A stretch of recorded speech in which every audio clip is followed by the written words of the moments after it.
Beleza, pessoal? Vamos então prosseguir a nossa aula de NR10. Então, primeiro a gente falou sobre a habilitação, qualificação, autorização. Falamos sobre a zona de risco e zona controlada. E agora a gente vai partir realmente para o que a norma fala, desde o seu item 1 até lá o final dela. Né? Então, vamos passar item por item ali, que a gente achar importante no nosso curso. Vamos citar aqui e também colocar alguns exemplos de como aplicar essa norma, tá? Então vamos lá no primeiro slide, né? Temos aqui o objetivo e o campo de aplicação da NR10, tá? Então o que ela estabelece? Então requisitos e condições mínimas, então sempre assim mínimas, posso fazer mais do que isso, fazer uma proteção maior? Sim, deve fazer, tá? Então, mas daqui é o mínimo. Eu trabalhei em alguns locais que alguma empresa que é internacional, que ela usa alguns procedimentos até mais complexos, né, para poder fazer uma análise de risco, por exemplo, para definir as condições de trabalho. Então, a NR10 ela pediu o mínimo que a gente tem que fazer aqui no Brasil, certo? Objetivando a implementação de medidas de controle e sistemas preventivos. Então, aí vem desde do projeto, tá? De quando você está começando aí a entender como a instalação vai funcionar, os equipamentos que você vai utilizar, né? Os cabos, como que vai ser passado, vai ser em eletrocalha, vai ser em eletroduto. Então a norma você já pode utilizar a norma desde a época do projeto até, né, quando você for realmente interagir, por exemplo, numa manutenção, numa substituição, numa reforma, certo? De forma a garantir a segurança e a saúde dos trabalhadores. Toda a norma visa, né, garantir segurança e saúde dos colaboradores, dos trabalhadores envolvidos diretamente. Então tem vocês, né, eletricistas, nós, eletricistas, os engenheiros, quem trabalha ali diretamente com energia elétrica, mas também quem está fora da energia elétrica, certo? Quem não conhece a energia elétrica. Então, por exemplo, um operador de uma indústria, o próprio pedestre passando uma rua onde tem uma instalação elétrica ali, quem vai morar numa residência, né, num apartamento, então a instalação elétrica tem que proteger essas pessoas também, certo? Então quando você for fazer um projeto ou quando for fazer uma instalação, pense em quem não conhece de eletricidade, tá? Porque ele pode ser aí ele pode ser sujeito a um acidente por alguma negligência que você pode ter tomado, certo? O item 10.1.2, né, coloca também que essa NR se aplica às fases, então, de geração, transmissão, distribuição e consumo, certo? Então, vem lá, a gente trabalhou, né, geração, a parte lá tem um gerador, tem a turbina, enfim, tem até a subestação, depois na distribuição, a transmissão tem as torres de energia, certo? Tem as subestações, transformadores, subestações elevatórias, enfim. Distribuição, que vem nas cidades, e o consumo também. Então, por exemplo, se eu vou fazer uma instalação residencial, eu tenho que seguir a NR10? Sim, o profissional que vai trabalhar nessa instalação NR10, dessa instalação elétrica, ele tem que ter o curso NR10, ele tem que levar as prerrogativas da NR10 naquele trabalho que ele vai fazer, e quando ele tiver que fazer uma manutenção reforma, também, tá? Então ele vai incluir qual etapa? Projeto, construção, montagem e operação, manutenção das instalações e quaisquer trabalhos realizados nas suas proximidades, tá? Então vamos observar tanto a NR10 quanto as normas técnicas oficiais. Quais são? Aquelas que eu citei lá no começo: NBR 5410, NBR 14039, NBR 5419, né? Tem outras também que envolvem aí disjuntores de baixa tensão, disjuntores de alta tensão, enfim, a norma que vai ser utilizado um fusível. Então tem as normas técnicas. Se não tiver a norma brasileira sobre aquele equipamento, sobre aquele projeto, você tem que buscar normas internacionais, certo?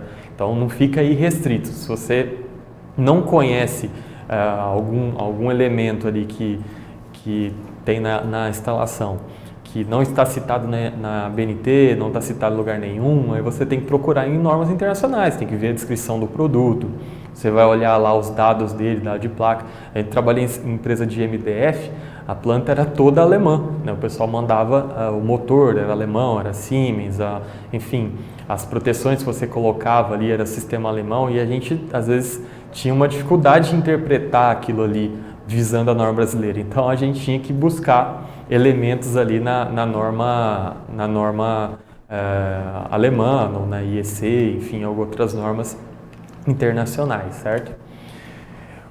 Aí, no item 10.2, né, a gente sai do 10.1, que fala sobre a aplicação, enfim, a gente vai para o item 10.2, que fala sobre medidas de controle. Então, em todas as intervenções em instalações elétricas, devem ser adotadas medidas preventivas de controle do risco elétrico e dos riscos adicionais. Então, ele fala aí também, não só do risco elétrico. Então, como eu disse lá no NR35, qual o risco adicional? A queda. No NR33, qual o risco adicional? Você está num ambiente confinado, você não consegue se mexer, tem dificuldade de resgate, né? Então, você tem que levar em consideração tudo isso. Trabalho na linha de distribuição aí, vou lá trabalhar, vejo que tem abelha. Eu posso trabalhar? Não, né? Você tem que tirar aquela abelha daquele local, porque senão você pode sofrer um acidente. Ou um acidente ali com a abelha te picando, ou você ser atrapalhado e entrar em contato com uma área energizada, certo? Então, vai ter que ser feita um estudo, uma análise de risco prévia. Então, antes tem que ser feita essa análise, tem que ser aí bem escrita, né? Todo mundo deve conhecer essa análise, ver o que foi colocado como medida de controle, e aí tem um supervisor que vai assinar, certo? Então, no item 10.2.3, as empresas, né, estão obrigadas a manter esquemas unifilares atualizados. O que é isso, esquema unifilar? É como a instalação é distribuída, certo? Então eu tenho lá a alimentação, onde que chega, eu chego numa subestação, depois eu tenho um transformador, tem que ter lá desenhado que tem o transformador, qual que é a relação de transformação que ele tem.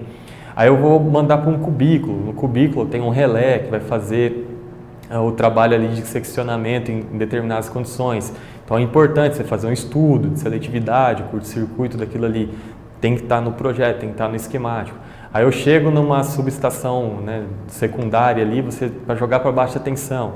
Aí você precisa ter o diagrama ali, como vai funcionar. Vai chegar no cubículo, vai jogar para o transformador, depois eu vou colocar no QGBT, quais são as cargas que vão estar ligadas naquele QGBT.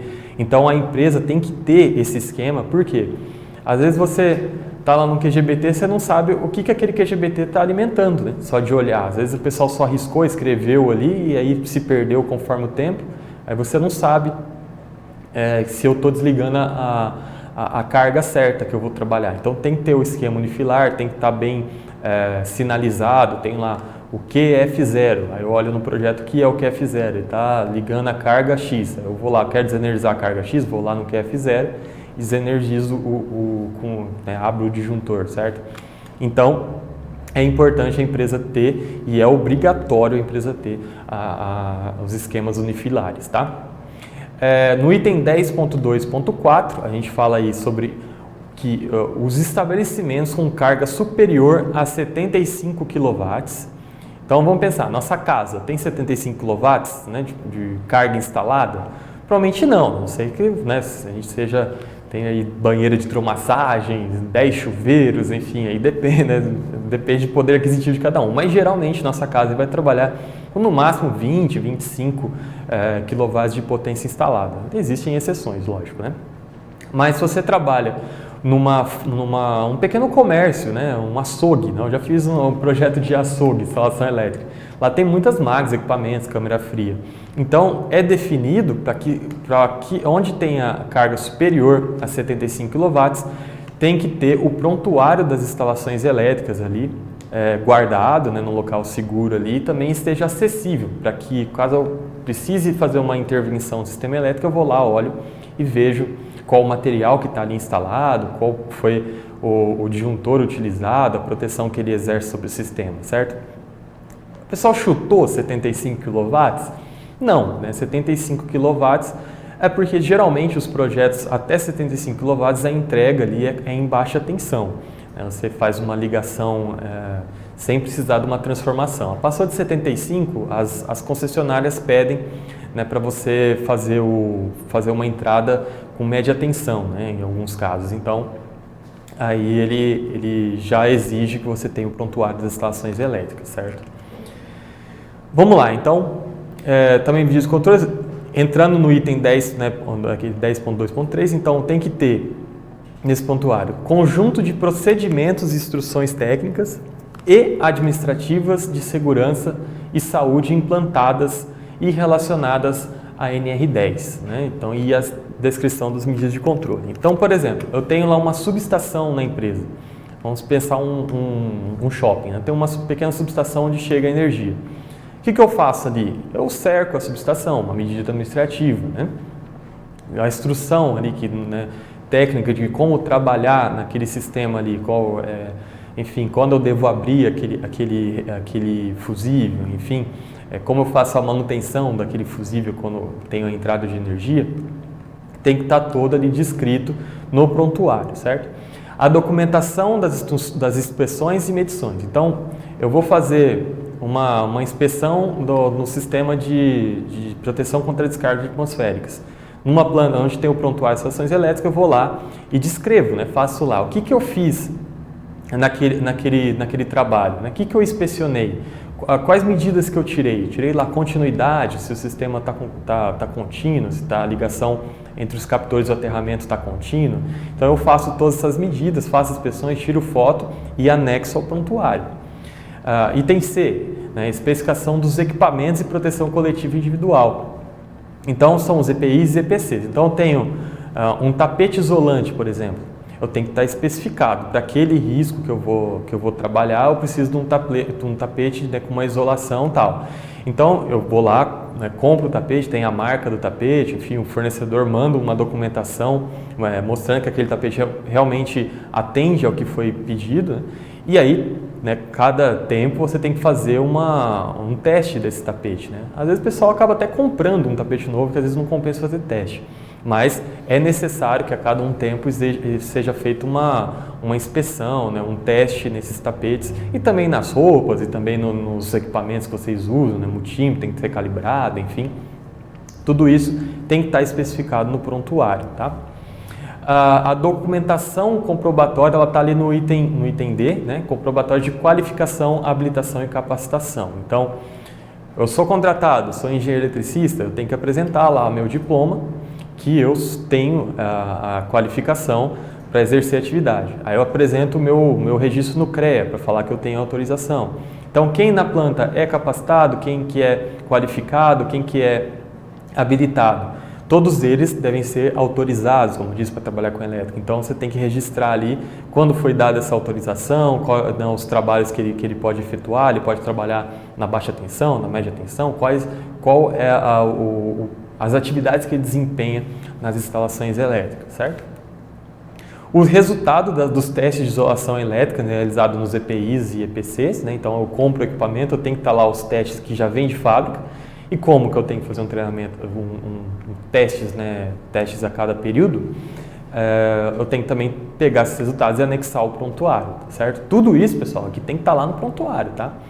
O relatório técnico também das inspeções realizadas, desde o item A, o item F, tudo que você fez, você tem que ter atualizado no seu prontuário.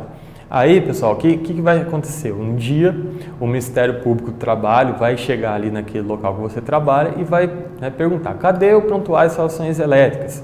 Aí você tem que apresentar. Aí ele vai ter lá, não é só o projeto, tá? Não é só o que foi feito, é o que foi modificado também. Então é importante, você fez uma manutenção, teve que trocar, por exemplo, um disjuntor, atualiza o esquemático elétrico, fala por que você trocou e já providencia a atualização desse prontuário, certo? Porque se chegar lá o dia né, fazer uma fiscalização, aí o fiscal olha e fala, que esse disjuntor é para ser de 32 amperes, aí eu chego lá, o disjuntor é de 50 amperes. Opa, alguém calculou 32, por que colocaram 50? Né? Existe um risco aí, o cara vai querer saber, e por que não está atualizado, né? Então tem que ser levado em consideração, senão vai tomar aí medidas de penalidade, você tem que, né, nesse caso ele vai pedir para refazer, né? Mas se tiver muito, pessoal, dá uma parada aqui, depois vocês voltam a operar quando tiver tudo ok, certo? O item 10.2 também fala das medidas de controle, aí, das empresas que operam em instalações ou equipamentos integrantes do sistema elétrico de potência, então quem trabalha na geração de energia, transmissão e distribuição, deve constituir prontuário com o conteúdo que a gente especificou, né, no item 10.2.4, né, que a gente passou, Vou passar a norma também para vocês lerem melhor o item lá, o 10.2.4, e acrescentar ao prontuário os documentos a seguir listados. Então tem que ser descrição dos procedimentos de emergência, certo? Então o colaborador que vai entrar numa área classificada ali de energia elétrica, ele tem que ter o procedimento de emergência. Ele vai fazer um treinamento de resgate, por exemplo, que tipo de resgate que vai ser feito, qual sistema de proteção com emergência que pode ser utilizado, vai ter MAC, ele está apto, né, a colocar um sistema para proteção cervical, enfim, ele tem o local ali, tem as saídas de emergência, né, para onde que ele pode correr, as portas, quando você bate, ela vai abrir, né, de forma que você consiga sair daquela área de risco, então ele tem que ter a descrição de todos os procedimentos, né? Eu faço teste no sistema de iluminação de emergência, então tem que ter esses procedimentos ali dentro do prontuário, certo? E certificações de equipamento de proteção coletiva, como a gente falou lá nos itens anteriores, que deve ter, né, desde a compra, ou quando você faz um teste, você tem que fazer a certificação, a inspeção e também guardar esses documentos, certo? Vamos lá, ainda no 10.2, né, ponto 8 aí, né, no caso que a gente vai passar. Né, em todos os serviços executados em instalações elétricas, devem ser previstas e adotadas prioritariamente medidas de proteção coletiva aplicáveis. Então, primeira coisa, vamos fazer a proteção coletiva, para depois pensar na proteção individual. Então, tudo que você consegue fazer antes, por exemplo, uma desenergização, vou trabalhar desenergizado, já garanto que eu, né, vou correr muito menos risco de sofrer um choque, certo?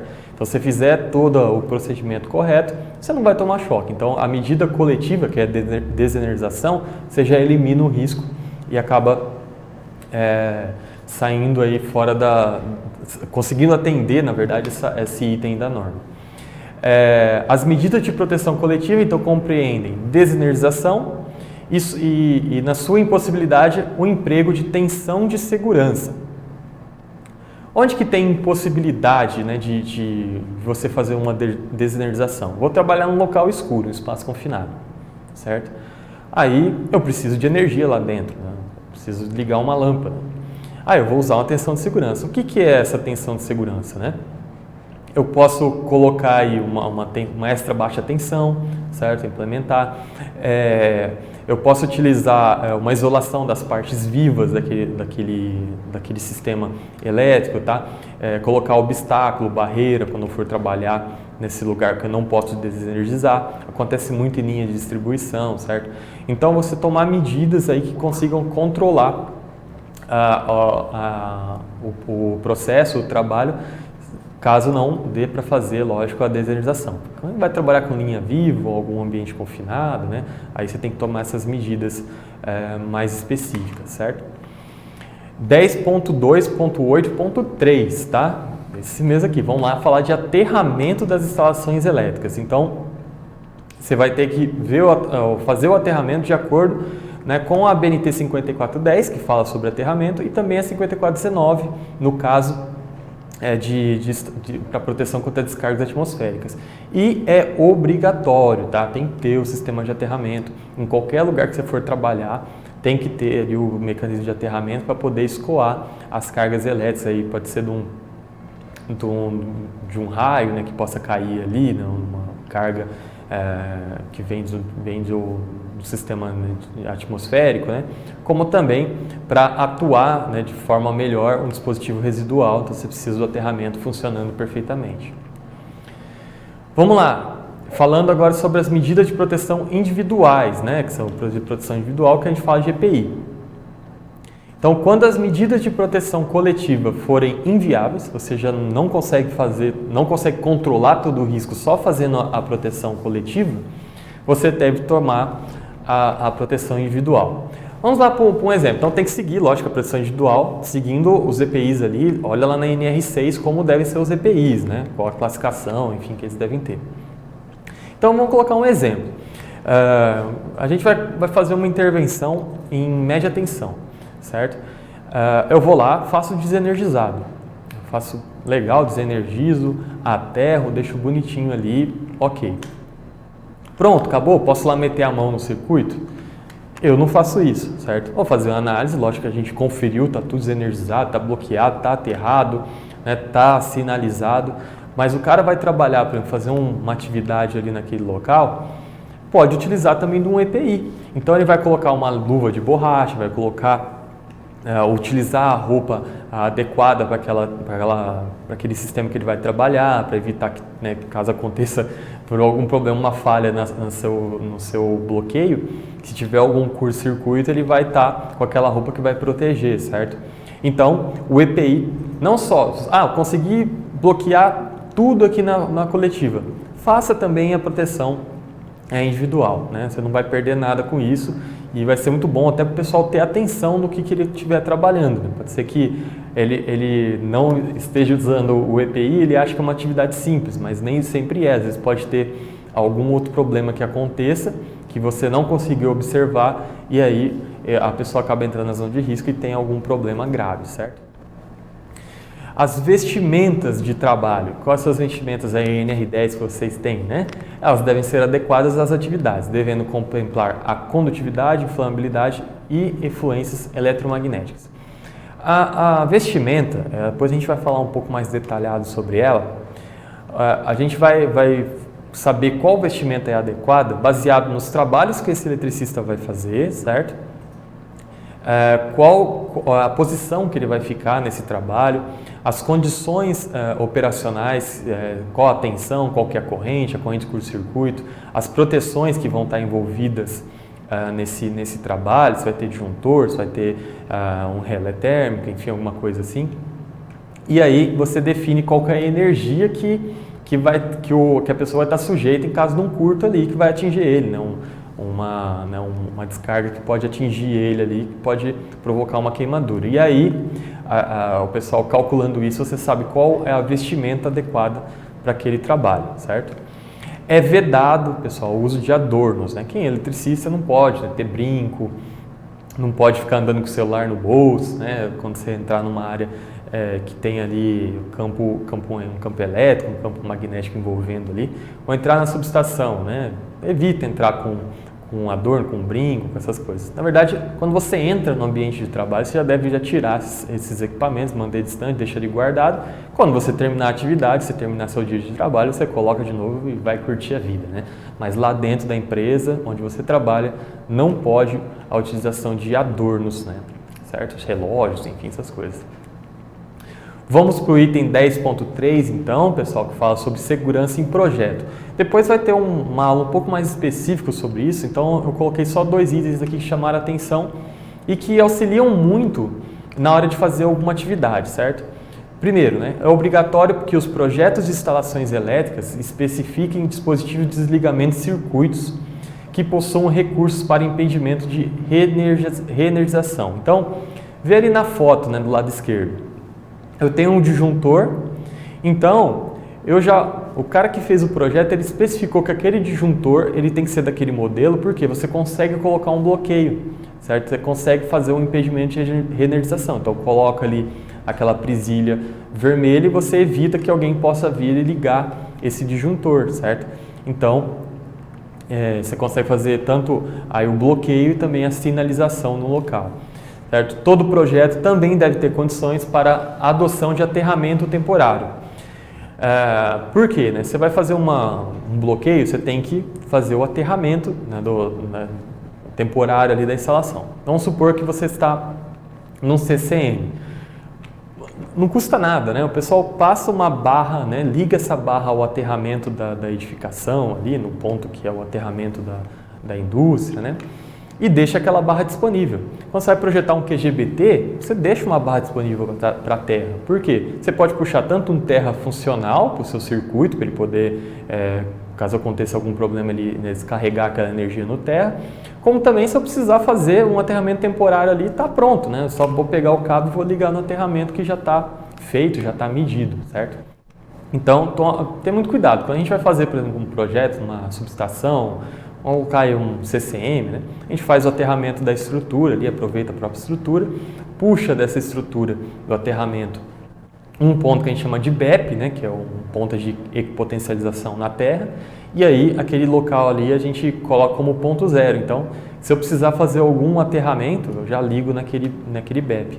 Se eu estou no segundo andar, levo um BEP lá em cima também, né, um ponto que vai direto para a Terra, e aí eu posso utilizar como um aterramento temporário em algum trabalho que eu fizer. Certo? Item 10.4, a gente fala sobre segurança na construção, montagem, operação e manutenção. Então, como a gente disse lá nos primeiros slides, né, essas instalações elétricas devem ser construídas, montadas, operadas, reformadas, ampliadas, reparadas, ou seja, tudo, né, que você vai fazer na instalação elétrica deve ser feito de forma a garantir a segurança e a saúde dos trabalhadores e dos usuários e serem supervisionados por profissional autorizado. Então, sempre que você for fazer uma construção, alguma coisa, sempre tem que ter um profissional que ele é o autorizado da empresa. Pode ser o habilitado, pode ser um profissional qualificado, mas tem que estar alguém acompanhando. Então, assim, você está numa indústria, aí eu recebo um pessoal para fazer uma manutenção ali que vem de fora, né? Um instalador, por exemplo. Vou colocar para fazer uma instalação nova. Coloca alguém da empresa também acompanhando, né, essa instalação, porque às vezes o cara que vai entrar ali para trabalhar, ele não conhece a empresa, sabe? Não conhece quais são os riscos envolvidos. Então, deixa uma pessoa que conhece acompanhando esse pessoal, tá? Então, tem que ser supervisionada por esse cara para que não ocorra aí algum sinistro. Pode ser de ordem de perda de equipamento, né, alguma coisa nesse sentido, ou pode ser também colocar até alguém numa linha de tiro aí para acontecer algum acidente, certo? No próximo item, né, nos trabalhos e nas atividades referidas, devem ser adotadas medidas preventivas, então são as análises de riscos destinadas aos controles de riscos adicionais. Então, trabalho em altura, vamos lá, espaço confinado, algum agente biológico, né, agente químico, enfim. Então, a gente até citou ali, na própria norma já cita, altura, confinamento, campos elétricos e magnéticos, né, explosividade, se você for trabalhar numa área que pode ser uma atmosfera explosiva, todo cuidado é pouco, as ferramentas são diferentes, né? Você tem que usar as ferramentas de bronze, né? Enfim, muda tudo. Vou trabalhar com uma área úmida também, a umidade ela diminui a resistência da pele, né? Então você pode tomar um choque mais grave com um ambiente mais úmido, né? Sabe? Vou trabalhar com poeiras, que é muito interessante, pessoal. Eu trabalhei com MDF e é um lugar assim que tem muita poeira, e uma poeira fina, né, que ela fica ali. E aí, quando a gente fala, tem que ser construída e montada, né?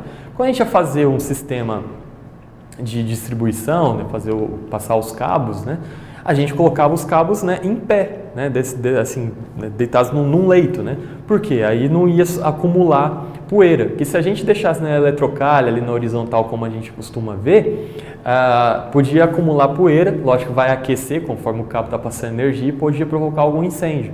Então você vê como que desde do planejamento, da construção, você já tem que ver as medidas que você vai tomar. Numa indústria de MDF, né, a entrada de energia no quadro é sempre por baixo, que aí evita que o pó entre por cima, né? Então você sempre faz a entrada de energia por baixo do quadro. Então são medidas aí, boas práticas, né, de trabalho, que a norma não escreve ali, mas você tem que observar e ver que aquilo ali pode te ajudar a evitar um acidente, certo? Também no item 10.4, né, fala sobre os locais de trabalho, só podem ser utilizados equipamentos, dispositivos e ferramentas elétricas compatíveis com a instalação elétrica existente, preservando-se as características de proteção. Então, você vai usar um bastão, vai usar algum sistema, não tem que ser de acordo com as recomendações do fabricante e de quem elaborou aquele sistema elétrico, né, ele já coloca ali quais as ferramentas que ele pode utilizar. E, lógico, eu não vou utilizar uma ferramenta que não é para aquele serviço para poder executar. Acontecem muitos acidentes por causa disso, certo? Os equipamentos e dispositivos e ferramentas que possuem isolamento elétrico devem estar adequados às tensões envolvidas. Então, tem lá um bastão de manobra, que ele é para um sistema, né, uma isolação para baixa tensão, eu não vou abrir uma chave faca, né? Eu vou estar correndo muito risco ali. Então, observe bem para que é aquele equipamento, tá? Para não entrar em uma zona de risco. Às vezes você está achando que está fazendo certo e, na verdade, você está criando uma confusão que vai te colocar num risco de choque, tá? Os ensaios, né, e testes elétricos laborais e de campo ou comissionamento das instalações elétricas devem atender a recomendação, aí ele vai puxar lá a 10.6 e a 10.7 que a gente vai ver para frente. Então, tem que ser feito quando vai, né, iniciar o trabalho, fazer o comissionamento. Você tem algumas normas a serem seguidas para poder fazer um comissionamento correto, para que não, se evita acidentes depois na operação, certo? E lógico, tem que ser feito por trabalhador que seja autorizado, né? E aí tem que ter uma qualificação, tem que ter uma habilitação de acordo para cada sistema que está envolvido. Então é isso, pessoal. A gente finalizou essa primeira parte, né? Um pouco cansativo, a gente foi até a 10.4. Na próxima aula a gente vai ver o sistema de bloqueio. Vai ser uma aula muito rápida, mas é o que eu acho que é a mais importante do curso, né, que a gente explica como que faz o bloqueio correto. Então, seguindo esses passos, né, você vai evitar aí e muito, vai ficar um risco mínimo numa instalação, né? Então, quando você poder fazer, né, esse tipo de procedimento, você vai desenergizar e não vai correr risco. Então, na próxima aula é o que a gente vai trabalhar, tá certo? Obrigado.